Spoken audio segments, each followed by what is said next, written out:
All right, let's dive right in. Today, we're talking about the single most fundamental thing a manager does, making a choice. Now, it sounds simple, but underneath every single decision is a core economic principle that, honestly, can make or break your entire business. I want you to picture this. Really put yourself in the room. It's October. You're the manager, and it's the annual budgeting meeting. The air is thick. You've got spreadsheets open as far as the eye can see. This is it. This is the moment where next year's strategy gets hammered out.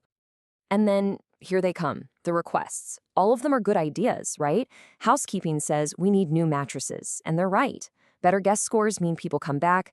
Then food and beverage comes in. A new pizza oven will boost our revenue. It's a clear-cut way to make more money.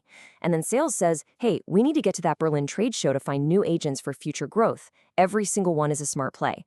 But, well, there's a problem. You can't say yes to all of them. The budget is what it is. It's a fixed pie.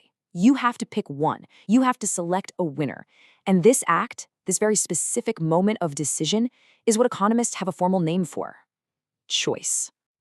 So what exactly is choice in economic terms? Well, it's the act of picking the best possible option from a bunch of alternatives. And the key phrase there is given limited resources. You have to choose precisely because you don't have unlimited money or time or people. Now, to understand how we analyze these choices, economists start with a really big assumption. It's called the rational agent theory.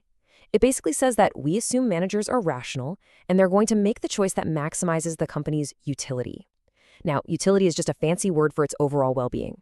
That could mean straight-up profit, sure, but it could also mean things like brand value, market share, or even just keeping your employees happy.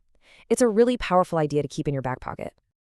Okay, so these choices don't just happen randomly. They usually fall into a few key areas.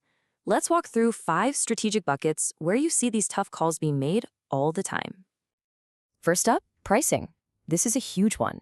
Are you going to be the exclusive luxury brand selling just a few things for a really high price? Or are you aiming for the mass market, selling tons of stuff at a much lower price? A rational agent has to calculate the utility of both paths. You can't be both exclusive and mass market at the same time. You have to choose a lane. Then you've got staffing.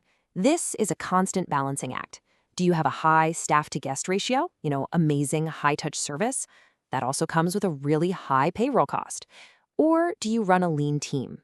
Your costs are way lower, but you're risking a drop in service quality. It's a direct trade-off between cost and the long-term value of customer satisfaction.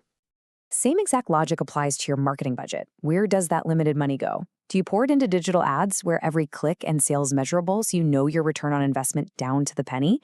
Or do you buy that giant billboard on the highway? You're building brand awareness for sure, but it's a lot harder to measure the direct impact.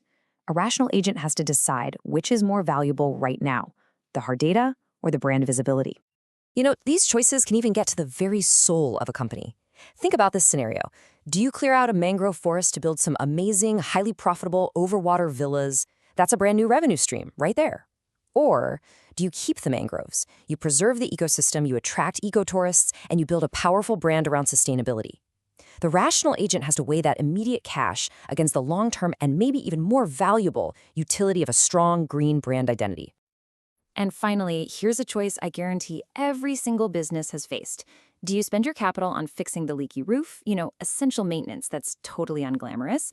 Or do you spend it on upgrading the Wi-Fi, a modern amenity that guests will notice and love immediately?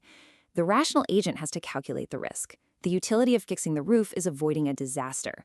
The utility of the Wi-Fi is instant gratification. Which one better protects the business?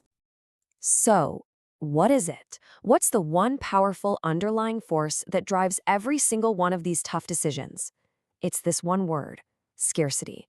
It's the fundamental problem of economics. We want infinite things, but our resources are finite. This quote just nails it, doesn't it? If you had all the money in the world, you wouldn't have to choose. Of course, you'd fix the roof and upgrade the Wi-Fi. You'd buy the pizza oven, build the villas, and send the sales team to Berlin. But because of scarcity, because you can't have it all, you are forced to make a choice. And that's really the heart of the matter. Scarcity means that choice is no longer just about what you'd prefer. It becomes a calculation. A rational agent has to sit down and figure out, okay, of all my options, which one is going to give me the highest return, the most utility for the limited resources I have? Which brings us to our final thought.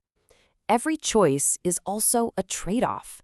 Every single time you say yes to something, you are, by definition, saying no to something else.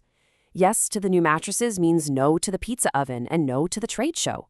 So the real question for any manager isn't just, what will you choose? It's, what are you willing to sacrifice?